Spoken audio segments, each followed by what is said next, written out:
Here's how to use mobile money to buy an item from the vending machine. Enter the item number on the keypad and press enter to confirm.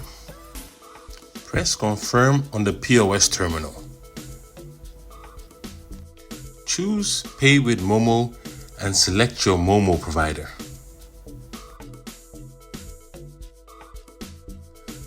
Now enter your mobile money number. When you're done, press Pay Now. Now check your phone and approve the payment.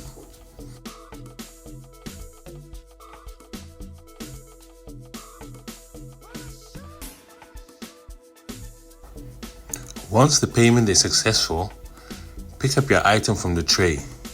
You're done. That's it. Easy, fast and secure with MoMo.